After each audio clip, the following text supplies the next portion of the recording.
समझते हैं कि एनोडाइजेशन या एनोडीकरण क्या होता है। मैं यहाँ पे इंग्लिश और हिंदी दोनों में एक्सप्लेन करूँगी, जिससे इंग्लिश मीडियम और हिंदी मीडियम दोनों के बच्चों के लिए बेनिफिट रहेगा। तो बच्चों, एनोडाइजेशन या एनोडीकरण किस लिए किया जाता है? ये किया जाता है अगर किसी मेटल को अगर हमें संक्षारण विरोधी या कोरोजन रेजिस्टेंट बनाना होता है। कैसे करते हैं?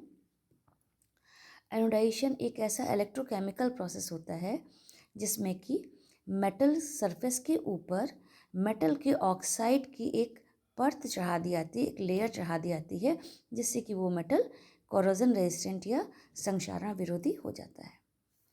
अब आज समझते हैं कि इलेक्ट्रोकेमिकल प्रोसेस आखिर होता क्या है। इस प्रोसेस को करते हैं हम लोग अधिकतर इलेक्ट्रोलिसिस से, और इलेक्ट्रोलिसिस में एक एनोड होता है जो अधिकतर एल्युमिनियम का लिया आता है, दूसरा कैथोड होता है जो अधिकतर लेड का लिया आता है, और यहाँ पर जो इलेक्ट्रोलाइट यूज़ करते हैं वो अधिकतर होता है डाइल्यूट सल्फ्यूरिक एसिड। ये डाइल्यूट होता है, इसमें 80% वाटर होता है और 20% ही सल्फ्यूरिक एसिड होता है, जो कि इसकी कंडक्टिविटी को इंक्रीज करता है। तो जब करंट फ्लो होती है इस तरह से, जब करंट फ्लो होती है तो सबसे पहले हम लोग देखते हैं कि इलेक्ट्रोलाइट में क्या होता है। इलेक्ट्रोलाइट में है वाटर, जो कि हाइड्रोजन आयन और हाइड्रोक्साइड आयन में आयनाइज हो जाता है। अब एनोड पर क्या होता है? एनोड पे ऑक्सीडेशन होता है एल्युमिनियम का, और एल्युमिनियम आयन मिलते हैं, और एनोड पर ही हाइड्रोक्साइड आयन अट्रैक्ट होते हैं, क्योंकि हाइड्रोक्साइड आयन नेगेटिवली चार्ज है।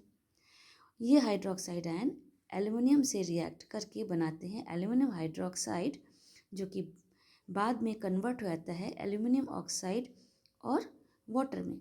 यही एल्युमिनियम ऑक्साइड की जो थिन लेयर होती है, यही हमारी मेटल के ऊपर इस तरह से जम जाती है, जिससे कि हमारा जो मेटल होती है वो हो जाती है हमारी संक्षारण रोधी या कोरोजन रेजिस्टेंट कह सकते हैं। अब आते हैं कैथोड पर क्या होता है। कैथोड है हमारा नेगेटिव इलेक्ट्रोड। तो ये जो हमारे इलेक्ट्रोलाइट में हाइड्रोजन आयन मौजूद थे, ये हमारे किस तरफ अट्रैक्ट होते हैं? कैथोड पर। कैथोड पर ये रिड्यूस हो जाते हैं, कैथोड से इलेक्ट्रॉन ले करके ये हाइड्रोजन गैस में कन्वर्ट हो जाते हैं, और हाइड्रोजन गैस कैथोड पर से एस्केप हो जाती है। तो ओवरऑल रिएक्शन हमारा ये हो गया 2Al plus 3H2O Al2O3 plus 3H2।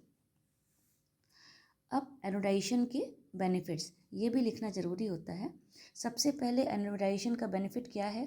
हम लोगों ने किस लिए एनोडाइजेशन किया था? जिससे कि मेटल जो है वो कोरोजन रेजिस्टेंट हो जाए। तो सबसे पहला बेनिफिट तो यही है। दूसरा बेनिफिट ये होता है कि जो लेयर होती है एल्युमिनियम ऑक्साइड की, ये पोरस होती है, यानी कि इसमें छोटे छोटे से छिद्र होते हैं, जिससे कि इसमें हम कोई भी कलर या डाई डाल करके इसको ज़्यादा आकर्षक, ज़्यादा कलरफुल बना सकते हैं। अब उसके बाद इस पोरस लेयर पर हॉट वाटर का ट्रीटमेंट किया जाता है, और इससे जितने पोर्स होते हैं ये सील्ड हो जाते हैं, और जो हमारा मेटल है, सरफेस है, वो ज़्यादा ड्यूरेबल हो जाता है। तो बच्चों, ये इंग्लिश और हिंदी दोनों में आपको बता दिया है, लिख दिया है, और इसके ऊपर शॉर्ट नोट आता है।